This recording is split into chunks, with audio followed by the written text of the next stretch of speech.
এটা প্রথম আলো না, প্রথম অন্ধকার পত্রিকা। এটা নিষিদ্ধের দাবি করি। আপনারা এই পত্রিকা কোথাও বিক্রি হতে দিবেন না, পা মাত্র পত্রিকা আগুনে জ্বালায় দিবেন। প্রথম আলো পত্রিকাটা যে কত জঘন্য শত্রু মুসলমানের আপনি চিন্তা করতে পারবেন না। 1/11 বাংলাদেশের যে পরিস্থিতি সৃষ্টি হয়েছিল, মার্কিন যুক্তরাষ্ট্রের সিআইএ এর পক্ষে তখন প্রথম আলো দালালি করত। এখনো প্রথম আলো দেশ বিরোধী চক্রান্তে লিপ্ত। তারা চাচ্ছে যেভাবেই হোক বাংলাদেশে মার্কিন আগ্রাসন হোক, এটা চাচ্ছে তারা। কারণ কুখ্যাত কাফের কাদিয়ানীরা ইহুদিদের পয়সায় চলে, আর সিআইএ এর গোলামি করাই তাদের মূল কাজ।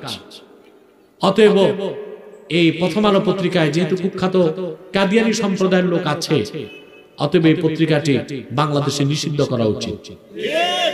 ইসলামের শত্রু, মুসলমানের শত্রু, দেশের স্বাধীনতার শত্রু এই প্রথম আলো। এটা প্রথম আলো না, প্রথম অন্ধকার পত্রিকা।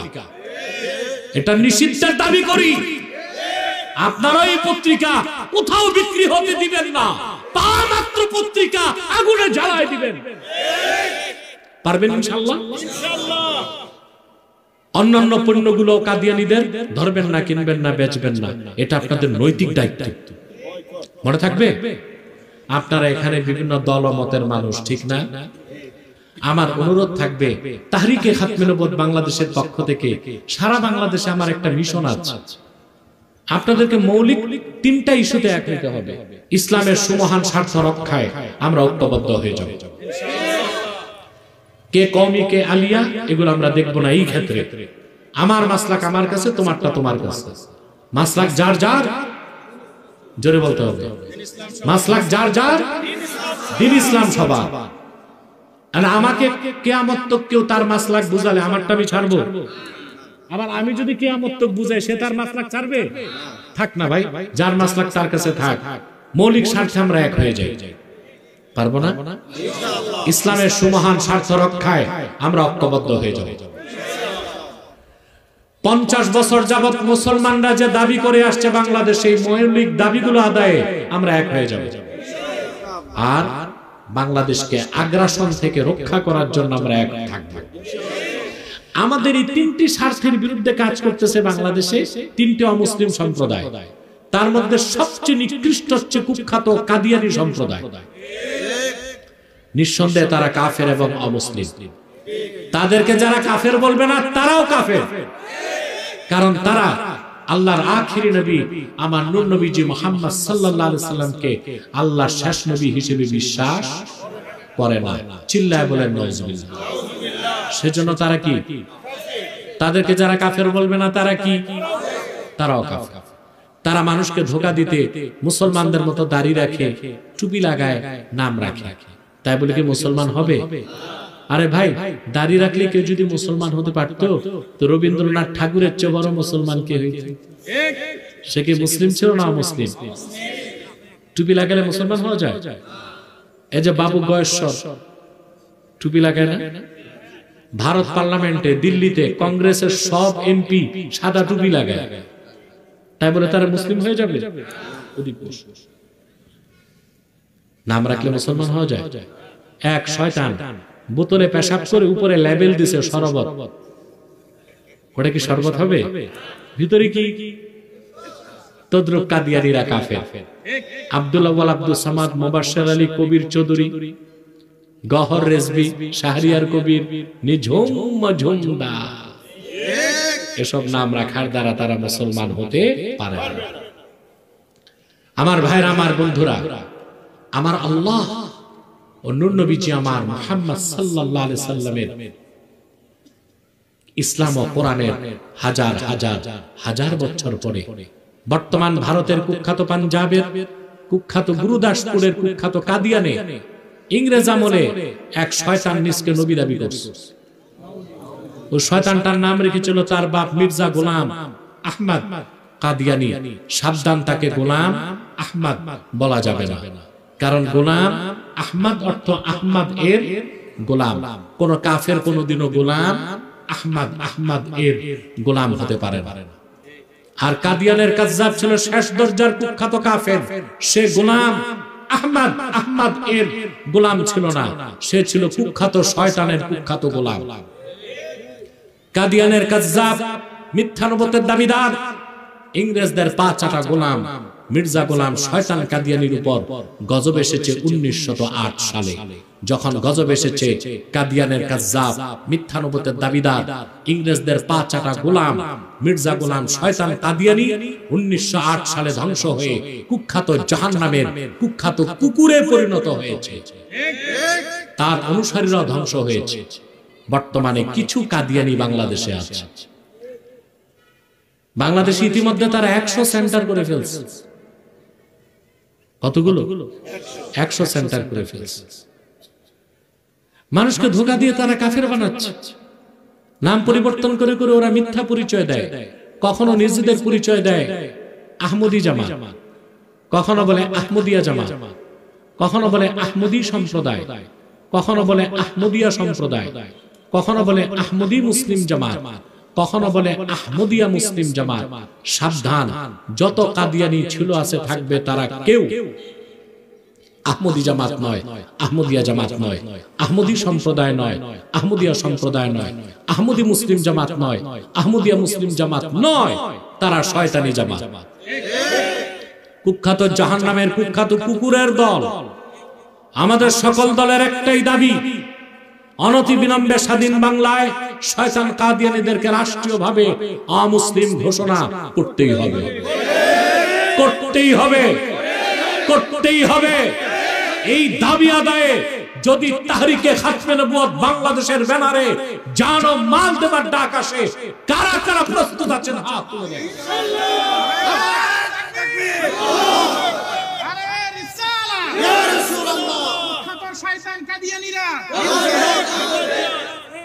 সম্মানিত সুধী, স্পষ্ট মনে রাখবেন, রাষ্ট্রের দায়িত্ব হচ্ছে তাদেরকে অমুসলিম ঘোষণা করা। সংবিধানে লেখা আছে সংখ্যালঘুদের অধিকার রক্ষা করতে হবে, এটা সাংবিধানিক দায়িত্ব। যে সংবিধান সংখ্যালঘুদের অধিকার রক্ষা করে কিন্তু সংখ্যা গরিষ্ঠদের অধিকার ক্ষুণ্ণ করে, ওই সংবিধান এদেশের মানুষ মানতে রাজি না। সংবিধানের জন্য মানুষ না, মানুষের জন্য সংবিধান। সংবিধান সকালে হয়, বিকালে হয়, কথা কথা। এই যখন প্রশ্ন আসছে সংবিধান বদলাও, ঠিক না? হিন্দুরা যেমন মাটি দিয়ে মূর্তি বানায়, আর মানুষ কলম দিয়ে সংবিধান বানায়। কথা বলে, কথা বলে। হিন্দুরা মূর্তি কি করে? মাটি দিয়ে বানায়, পূজা শেষে নদী দিয়ে ফেলে দেয়। আর এরাও সংবিধান কলম দিয়া লেখলে, কথা বলে, তো ওটা নদী ফেলে দেয়। আর এইটা যেগুলো কুফরি মতবাদ সব ডাস্টবিনে ফেলে দাও, নতুন লেখো সংবিধান, কথা বলে। যদি সংবিধানে ধর্মনিরপেক্ষতার দোহাই দেওয়ার গণতন্ত্রের কথা বলো, তাহলে যেহেতু অধিক সংখ্যক মুসলমানের চাওয়া হচ্ছে কাদিয়ানীদেরকে অমুসলিম ঘোষণা করতে হবে, অতএব তোমাদের সাংবিধানিক দায়িত্ব এটা যে মুসলমানের দাবি মেনে নিবা, ঠিক না? যদি সংবিধানের ঠুনকো অজুহাত দিয়া মুসলমানদের দাবি না মানো, তো মুসলমান কিভাবে সংবিধান নতুন লিখাতে হয় সে ব্যবস্থা নেবে। তাহলে আপনাদেরকে ঐক্যবদ্ধ থাকতে হবে। রাজি আছেন? অবশ্যই কাদিয়ানীদেরকে রাষ্ট্রীয়ভাবে অমুসলিম ঘোষণার দাবি আদায় করতেই হবে। সেজন্য আপনাদেরকে তাহরিকে খাতমে নবুয়ত বাংলাদেশ নেতৃত্ব দিয়েছে, এখনো দিচ্ছে, দিয়ে যাবে ইনশাআল্লাহ। আমি তো কমিটি করে দিয়েছি টাঙ্গাইলে, আহ্বায়ক কমিটি। এখানে স্টেজের অধিকাংশ আলেম ওলামা আছে, সাইদুল তো আছে, তার সাথে যোগাযোগ করবেন এবং কমিটিতে কাজ করবেন। পারবেন না ইনশাআল্লাহ? এটা আপনাদের ঈমানি দায়িত্ব, নৈতিক দায়িত্ব। দল আপনার যেটাই থাক, ওটা তো দল তো একটা ধান্দা আলাদা, কিন্তু তাহরিকে কাজ করবেন আপনার পরকালীন মুক্তির জন্য। পারবেন না ইনশাআল্লাহ? আরেকটা কথা, শয়তান কাদিয়ানীদেরকে অর্থনৈতিক সহযোগিতা করবেন না। করেন? জি করেন।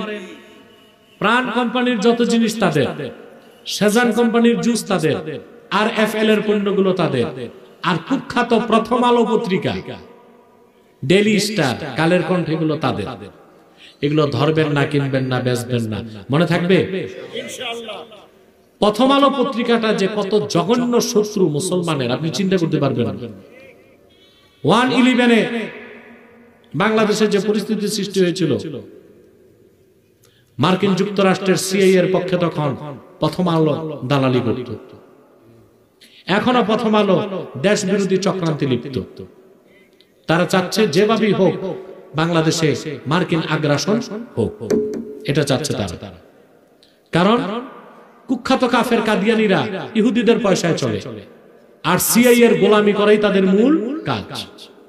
অতএব এই প্রথম আলো পত্রিকায় যেহেতু কুখ্যাত কাদিয়ানী সম্প্রদায়ের লোক আছে, অতএব এই পত্রিকাটি বাংলাদেশে নিষিদ্ধ করা উচিত।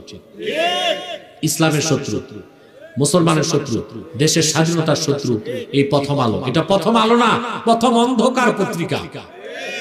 এটা নিষিদ্ধের দাবি করি।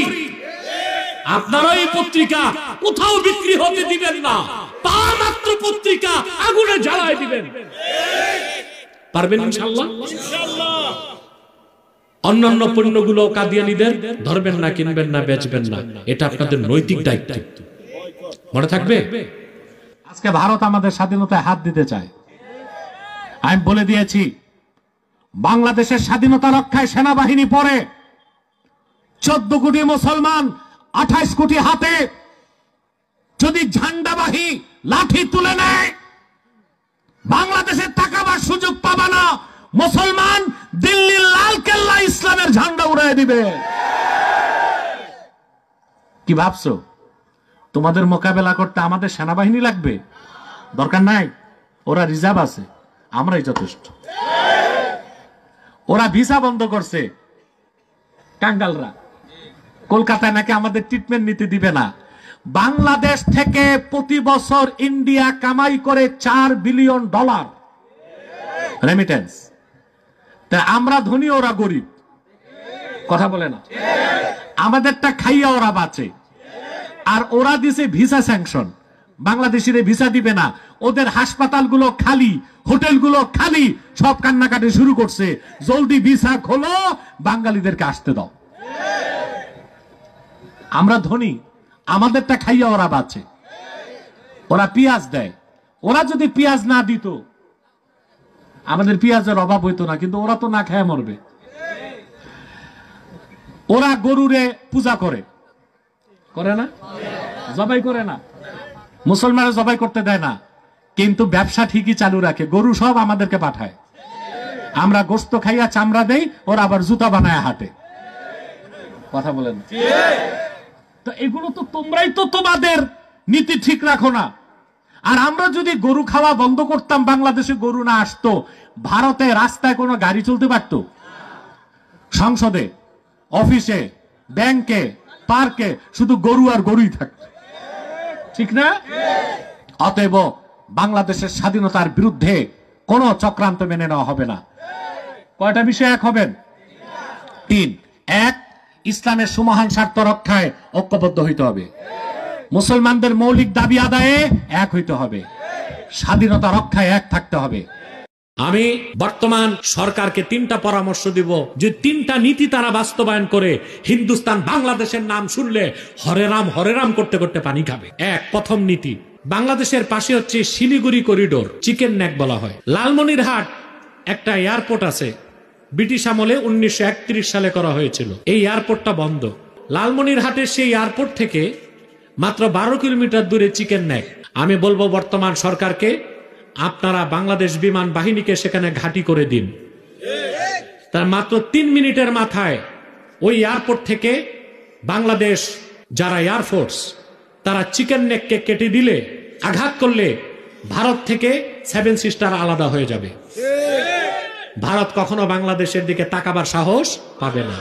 2, ভারতের চিরশত্রু চায়নার সাথে আমি বলবো বর্তমান সরকারকে সামরিক চুক্তি করতে। 3, সমস্ত আমদানি রপ্তানি বন্ধ করে বাংলাদেশের উচিত অন্য যে রাষ্ট্রগুলো আছে তাদের সাথে বাণিজ্য চুক্তি করা।